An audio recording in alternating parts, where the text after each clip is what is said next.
sluggish, apathetic, paralyzed. These are just some of the feelings I had when dealing with mental health issues. But it's not just me that has suffered. There will be 18.5% of Americans that will suffer from mental illness this year. That's over 61 million people. While national mental health statistics are troubling, they are downright terrifying for entrepreneurs. According to a study by Michael Freeman, entrepreneurs are 50% more likely to have a mental health condition. In fact, founders are 2 times more likely to suffer from depression, 6 times more likely to suffer from ADHD, 3 times more likely to suffer from substance abuse, and 2 times more likely to have suicidal thoughts. Depression, anxiety, and mood disorders all actively work to undermine founder performance. They often contribute to burnout, co-founder conflict, increased employee turnover, toxic company culture, and inability to hire top talent. According to Noam Wasserman at HBS, 65% of failed startups failed for avoidable reasons, like co-founder conflict. All these experiences are exacerbated when founders are in a time of high mental and emotional strain. Let's take an example. Let's assume in a portfolio of 40 companies, 30 of them fail or underperform. Holding Wasserman's 65% statistic to be true, that will mean 20 of the 30 companies failed for avoidable, human-centric reasons. If a firm were able to help even half of those companies avoid failure caused by burnout and mental strain, that would mean an additional 10 companies will be successful, doubling the number of successful outcomes in the portfolio. So why do entrepreneurs suffer from mental health so gravely? Well, startups are quite frankly hard. 75% of startups fail, but society permeates a constant stream of stories about overnight successes and crushing it, creating unattainable standards for founders. In addition, just starting out, founders probably have to work on tasks that don't complement their skill sets very much.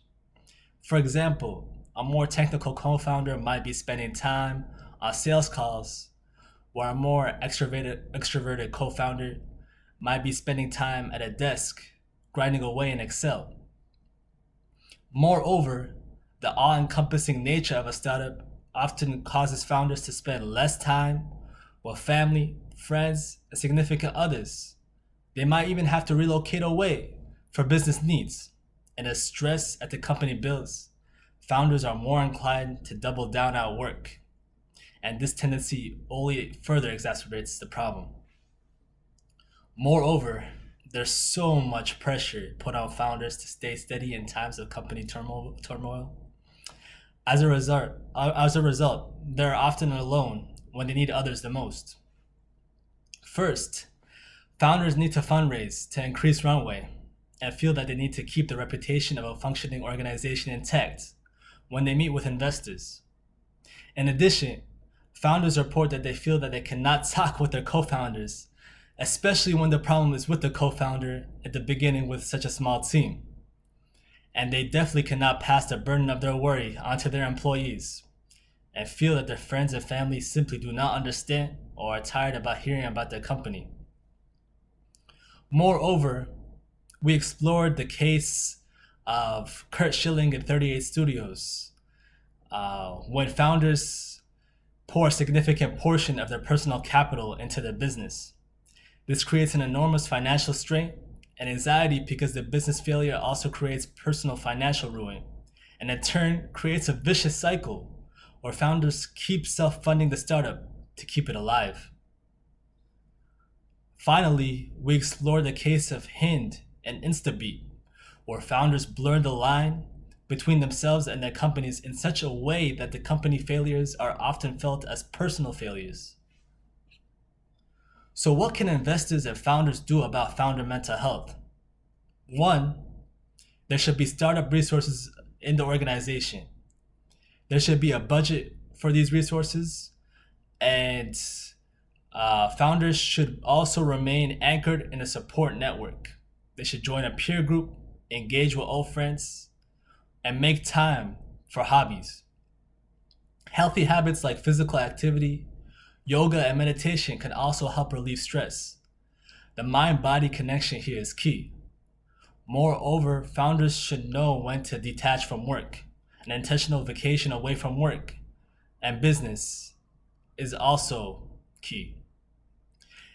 Investors also have a big part to play in this, and they should make the founders feel that they can open up, be authentic, and be vulnerable with them. They should take mental health issues very seriously and should work to destigmatize society's perception that mental health issues are a weakness.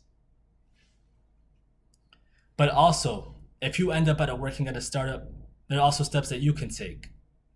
Learning the warning signs of depression and burnout, looking for colleagues at risk by looking for signs like persistent feelings of pessimism, sad, anxious, or empty mood, irritability, and the inability to make decisions or concentrate.